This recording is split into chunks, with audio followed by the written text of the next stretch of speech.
नमस्कार दोस्तों, आज के इस वीडियो में मैं आप सभी को वैकुंठ चतुर्दशी की 3 कथाएं सुनाऊंगी। कार्तिक माह के शुक्ल पक्ष की चतुर्दशी को वैकुंठ चतुर्दशी के नाम से जाना जाता है।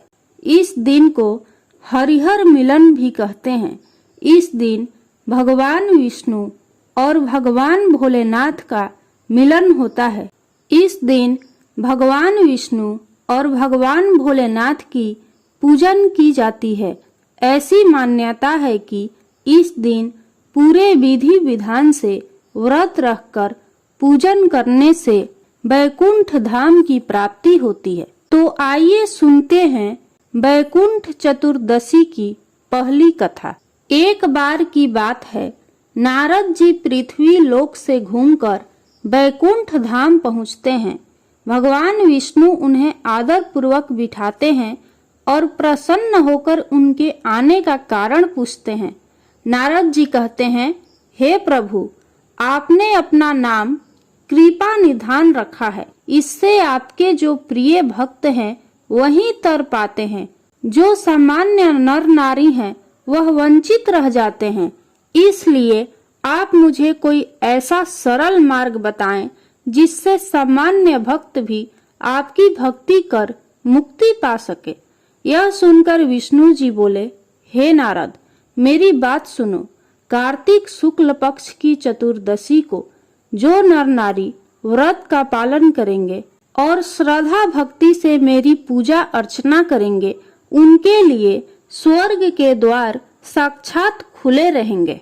इसके बाद विष्णु जी जय विजय को बुलाते हैं और उन्हें कार्तिक चतुर्दशी को स्वर्ग के द्वार खुला रखने का आदेश देते हैं।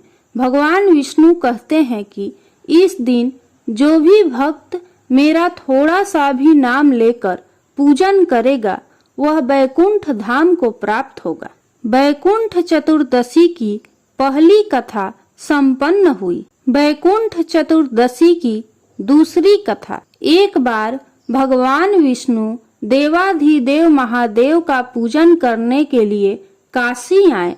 वहां मणिकर्णिका घाट पर स्नान करके उन्होंने 1000 स्वर्ण कमल पुष्पों से भगवान विश्वनाथ के पूजन का संकल्प लिया।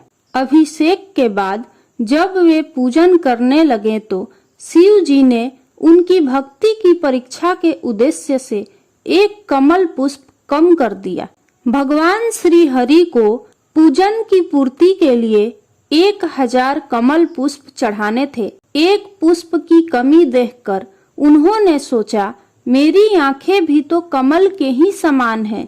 मुझे कमल नयन और पुंडरीकाक्ष कहा जाता है। यह विचार कर भगवान विष्णु अपनी कमल समान आंख चढ़ाने को प्रस्तुत हुए। विष्णु जी की इस अगाध भक्ति से प्रसन्न होकर देवाधिदेव महादेव प्रकट होकर बोले, हे विष्णु, तुम्हारे समान संसार में दूसरा कोई मेरा भक्त नहीं है। आज की यह कार्तिक शुक्ल चतुर्दशी अब वैकुंठ चतुर्दशी कहलाएगी और इस दिन व्रत पूर्वक जो पहले आपका पूजन करेगा उसे वैकुंठ लोक की प्राप्ति होगी। भगवान शिव ने इसी वैकुंठ चतुर्दशी को करोड़ों सूर्यों की कांति के समान वाला सुदर्शन चक्र विष्णु जी को प्रदान किया। शिव जी तथा विष्णु जी कहते हैं कि इस दिन स्वर्ग के द्वार खुले रहेंगे। मृत्यु लोक में रहने वाला कोई भी व्यक्ति इस व्रत को करता है वह अपना स्थान वैकुंठ धाम में सुनिश्चित करेगा। आइए अब सुनते हैं वैकुंठ चतुर्दशी की तीसरी कथा। प्राचीन समय में एक गांव में एक ब्राह्मण रहता था। उसका नाम धनेश्वर था। जन्म से तो वो ब्राह्मण था, किंतु कर्म से बहुत ही पापी था। उसने जीवन में अनेक पाप कर्म किए थे। उसके ऊपर कई पाप थे।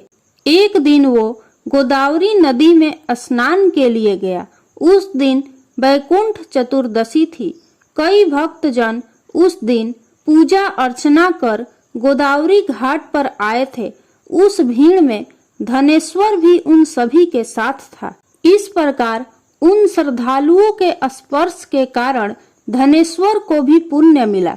जब उसकी मृत्यु हो गई तब उसे यमराज लेकर गए और नरक में भेज दिया। तब भगवान विष्णु ने कहा, यह बहुत पापी है, पर इसने बैकुंठ चतुर्दशी के दिन गोदावरी स्नान किया और श्रद्धालुओं के पुण्य के कारण इसके सभी पाप नष्ट हो गए, इसलिए इसे बैकुंठ धाम मिलेगा।